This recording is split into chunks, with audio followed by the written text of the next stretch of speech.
आइए, मेरे पास एजेंडा है, मैं आपको दिखाता हूं कि कैसे इंडिया और एनडीए हारेगा और आपका राज बनेगा, मानवता के आधार पर कैसे बनेगा, आप सुकून से कैसे रहेंगे और सेकुलर को कैसे बचाएंगे, गणराज को कैसे बचाएंगे। ये मेरे पास आइडिया है, मेरे पास एजेंडा है और मैं आपके चैनल से तमाम भारत के वासियों को, बहुजनों को और मूल निवासियों को और ओबीसी को और जो है बाकी जो दलित शोषित है, उन तमाम लोगों से आह्वान करता हूं कि आइए डॉक्टर दुआ से मिलिए और आपको मैं वो एजेंडा दूंगा जो आप राज करेंगे। जनता का राजा होगा, जनता राजा होगा और ये तमाम कॉर्पोरेट कंपनियां, तमाम बड़ी बड़ी जो पार्टियां हैं वो धराशायी हो गई।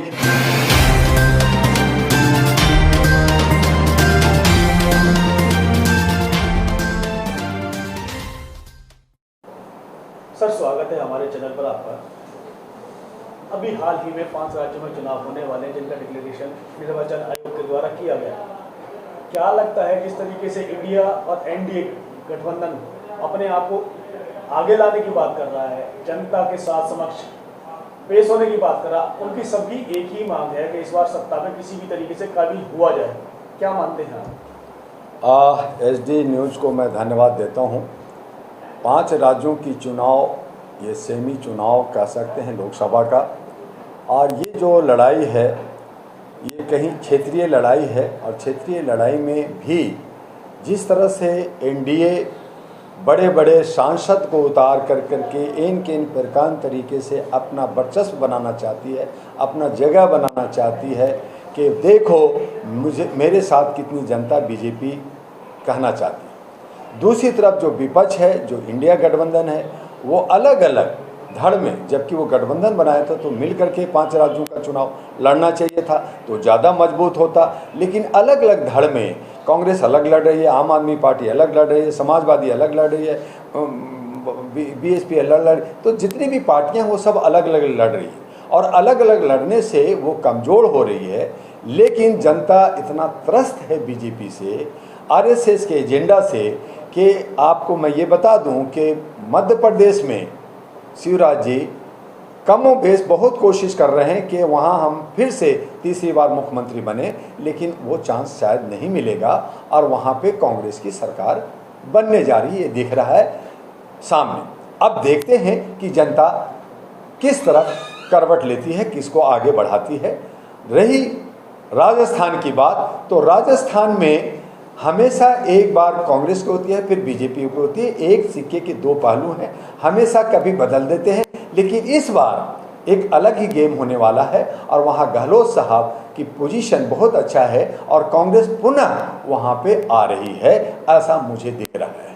तीसरा रहा छत्तीसगढ़ की बात, तो छत्तीसगढ़ में भी कांग्रेस की सरकार है, वहाँ भी बीजेपी अपना वर्चस्व बनाना चाहती है, लेकिन वहाँ की आदिवासियों को, वहाँ पे नक्सलाइट की समस्याओं को, वहाँ के क्षेत्रीय लोगों की समस्याओं को नहीं सुनने की जगह लोग धर्म कर्म, हिंदू मुस्लिम, मॉब लिंचिंग और जन आंदोलन और महिलाओं के उत्पीड़न पे को भी देख नहीं रहे हैं और लोग करा रहे हैं। तो इस तरह से वहाँ भी कांग्रेस की सरकार बनेगी।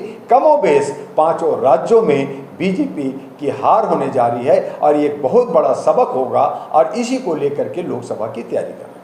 तो अभी आपने कहा कि 5 राज्यों में जो है एनडीए सरकार हारने वाली है, इंडिया जीतने वाली है। एनडीए का हमेशा एक मकसद रहा है कि वो राज्य चाहे बेसिक से हार जाए, लेकिन जो केंद्र है, केंद्र में उनकी सरकार होनी चाहिए और जिसके लिए वो साम दाम दंड भेद हर चीज इस्तेमाल करते हैं। इसमें मेन मुद्दा ईवीएम का भी आता है, तो उसको कैसे इस बार जनता पार पा पाएगी? पहली सवाल में जर्नलिस्ट महोदय ये कह दूं कि इंडिया वहाँ नहीं जीतने जा रही है। 5 राज्यों में, 5 राज्यों में कांग्रेस जीतने जा रही है, इंडिया नहीं जीतने जा रही है, क्योंकि सब मिल के नहीं लड़ रहे, पहली बात। दूसरी बात, आपने कह रहे हैं कि ईवीएम का खेल, तो जिसकी सत्ता होती है उसके अंदर में एसडीएम डीएम सब होते हैं, ऑफिसर्स होते हैं, और यही लोग जो है इलेक्शन का सारा कार्यभार संभालते हैं, इनके देख रेख में होता है। तो ईवीएम की मशीन के अंदर वोटिंग के वक्त में कोई हेरफेर नहीं होता। वो जो होता है कि ईवीएम की चोरी होती है, ईवीएम को बदल दिया जाता है, स्ट्रॉन्ग रूम को बदल दिया जाता है, और ये सत्ता पक्ष जो है करोड़ों का गेम खेल के, इसमें करोड़ नहीं 100-200 करोड़ बड़ा गेम होता है। और ये आपको याद होगा कि जब बिहार में जब चुनाव था तो आखिर वक्त में तेजस्वी यादव का आरजेडी सरकार बनाने जा रही थी, उसकी पोजीशन बन गई थी। हमारे होम मिनिस्टर वहाँ जाते हैं, सभी सेक्रेटरियों को बुलाते हैं और जो बैलेट जो डाक से जो आता है, पोस्ट से जो चुनाव का जो बैलेट आता है, मत आता है, उनको इकट्ठा कर करके उन्होंने जो हेरा फेरी कर करके अपनी दबंगगिरी दिखा के, अपनी सत्ता का प्रभुत्व दिखा करके वहाँ 122 के जगह वहाँ 114 पे उसको आरजेडी को नीचे ले आ जाता है और अपनी सरकार बना देते हैं और वहाँ नीतीश कुमार और बीजेपी की सरकार बनती है जो आज टूट गई है। तो इस तरह से वो चाहती है, जो सत्ता है, कि हर जगह मैं कहीं ना कहीं चोरी करूंगा, कहीं ना कहीं बदलाव करूंगा, कहीं ना कहीं मैं अपनी सत्ता का दुरुपयोग करूंगा और जनता को मूर्ख बना करके राज करूंगा। तो अब जनता जाग गई है, अब हमारे जनप्रतिनिधि जाग गए हैं और इसीलिए कहा कि जनता से मैं आपके चैनल से अपील करना चाहता हूं कि आप ये जो सिक्के के दो पहलू हैं, चाहे इंडिया हो चाहे एनडीए हो, इन तमाम को हराइए। जो ब्राह्मणवाद की नारा दे रहे हैं, जो हमेशा आपको लूटा है, हमेशा मॉब लिंचिंग और आंदोलन कराया है, आपके हक अधिकार को छीना है, इनको नहीं जिता करके अपने क्षेत्र का अच्छे सच्चे उम्मीदवार, जो चाहे इंडिपेंडेंट हो चाहे छोटी पार्टी का हो, जो है पार्टी लेस टाइप के लोग हों, और अगर आपके लिए, देश के लिए काम करते हैं, समाज के लिए काम करते हैं, आपके बीच में रहते हैं, आपकी शिकायतों को सुनते हैं, ऐसे लोगों को वोट दीजिए। क्योंकि आपका वोट करोड़ों अरबों का है। आप जो है भूंजा और खैनी और जो है आप 100-200 रुपया पे और 500 रुपये पे मत बिकिए, ये मैं अपील करना चाहता हूँ। अभी एक सीजीआई की तरफ से बयान आया था कि निर्वाचन आयोग के अंदर जो भी समिति बनेगी उसमें कोर्ट का मेंबर भी होगा, सुप्रीम कोर्ट का एक जज होगा, पक्ष और विपक्ष की एक व्यक्ति होगा, उसको नकार दिया जाता है। तो क्या मानना है? जर्नलिस्ट महोदय, 2 महीना पहले मैंने चीफ जस्टिस ऑफ इंडिया को, इलेक्शन कमीशन को ये लेटर भेजा, जस्ट लाइक ए पीआई कह सकते हैं उसको, जरूरी नहीं है कि वो बहस हो।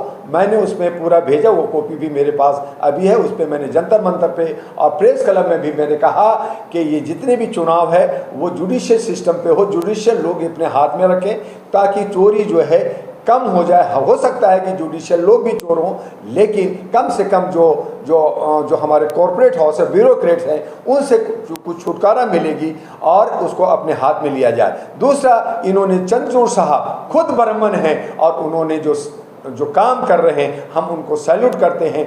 ऐसे हमारे भारत के अंदर चंद्रचूड़ साहब जैसे, या जो है हमारे जो इलेक्शन कमीशन के टी एन शेषन साहब जैसे, ऐसे बिरले लोग होते हैं। ऐसे लोग अगर देश के अंदर जाएं तो व्यवस्था बदल सकती है, हमारा देश का लोकतंत्र बदल सकता है, हमारा जो है गणराज बच सकता है। तो ये जो जुडिशियल में जो हमारे जो जजेज ने कहा, उसको ये लोग नकार इसलिए देते हैं कि पावर अंततोगत्वा जो है पार्लियामेंट के अंदर आता है, और अपर हाउस और लोअर हाउस जो पार्लियामेंट के अंदर जो राज्यसभा और लोकसभा का है, वहाँ पे कहते हैं कि हम लोग कानून बनाते हैं, हम लोग बदलते हैं, तुम कौन होते हो। तो ये टक्कर आपस में जो है ईगो का हो जाता है और वहां पे कहीं ना कहीं जनता को नुकसान होता है। तो इलेक्शन कमीशन को स्वतंत्र रूप से सरकार के पक्ष में ना रह करके स्वतंत्र रूप से अगर काम करे तो मैं समझता हूं कि बहुत कुछ बदलाव हो सकता है। और उसको समय समय पे हम लोग पत्रचार या हम लोग जो है अपनी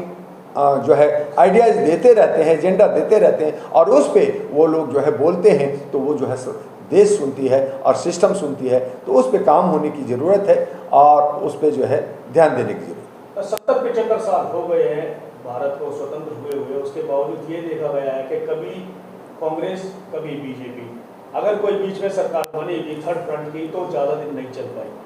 क्या वजह है?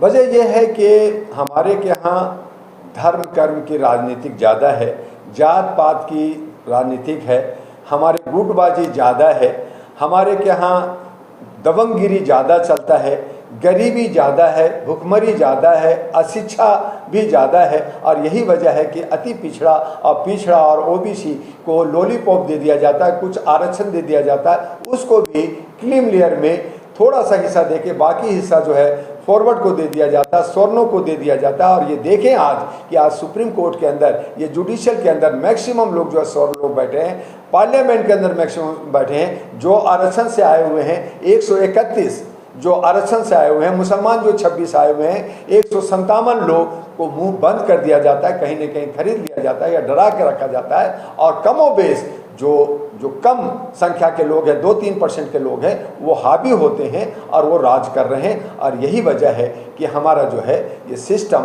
हमेशा गरीबों के हक में नहीं बल्कि अमीरों के हक में होता है। 2023 और 2024, 23 में नवंबर में इलेक्शन डिक्लेयर हो चुके हैं। क्या लगता है कि आपको फिर से कांग्रेस सत्ता में काबिज होने जा रही है? या देखिए, बार बार आप लोग कांग्रेस और बीजेपी, मैंने ये बार बार कहा कि बीजेपी आज धर्म पे आधारित पार्टियां हो गई है। ये जो है एक समुदाय की पार्टी हो गई है। जिस तरह से आज आईपी का खेल हो रहा है, इजराइल वर्सेस फिलिस्तीन, यहाँ भी आईपी यानी इंडिया वर्सेस पाकिस्तान का गेम हो गया है। अब कोई भी बात होता है तो इंडिया और पाकिस्तान की बात करते हैं, तो हम लोगों को ये से बचना होगा और बीजेपी से हमें छुटकारा चाहिए। कांग्रेस से हमें छुटकारा इसलिए चाहिए था कि वो भी कहीं ना कहीं आईपी का ही गेम खेल रहा था और वो भी ब्राह्मणवाद के गोद में बैठ करके उसमें भी आरएसएस के 80% से ज़्यादा लोग आज भी काबिज हैं और वो भी धर्म कर्म की बात कर रही है। मुख्य मुद्दा से हट करके रोजी रोजगार, रोटी कपड़ा और शिक्षा से हट करके, स्वास्थ्य से हट करके वो भी काम कर रही है। तो मैं कह रहा हूं कि एक ही सिक्का के ये पहलू हैं, एक ही थाली के चट्टे बट्टे हैं, चाहे वो एनडीए हो चाहे इंडिया हो। इन दोनों को हरा करके के आज हमारे इंटेलेक्चुअल लोग आवाज उठाने रह गए हैं कि हमें पार्टी लेस लोग चाहिए। तो पार्टी लेस लोग को जमा कीजिए।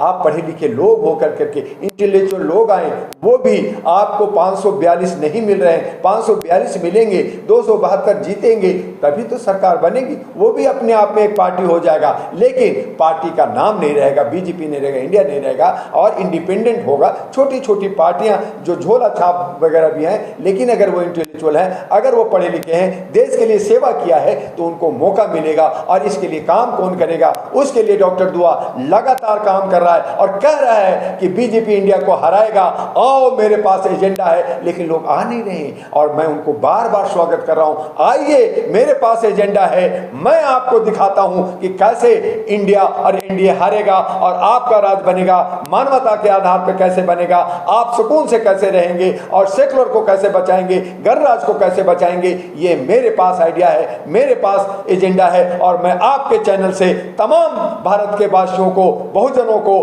और मूल निवासियों को और ओबीसी को और जो है बाकी जो दलित शोषित है, उन तमाम लोगों से आह्वान करता हूं कि आइए डॉक्टर दुआ से मिलिए और आपको मैं वो एजेंडा दूंगा जो आप राज करेंगे। जनता का राजा होगा, जनता राजा होगा और ये तमाम कॉर्पोरेट कंपनियां, तमाम बड़ी बड़ी जो पार्टियां हैं वो धराशायी हो गई। मेरा मोबाइल नंबर नोट कर सकते हैं, हमारा जो है व्हाट्सएप नोट कीजिए 9213493068 और 9313125531। आप नोट कर लीजिए, मुझसे संपर्क कीजिए। आइए, हमारे एक ऑफिस भी है दिल्ली में, U137 street number 3 near Lakshmi Nagar metro gate number 4 और आप हमसे मिलिए दिल्ली 92 में और आपको हम रास्ता देते हैं। आपका अधिकार आपके हाथ में होगा और इन तमाम कॉर्पोरेट को बाहर फेंकेंगे और हम एक नया इतिहास रच करके भारत को बचाएंगे।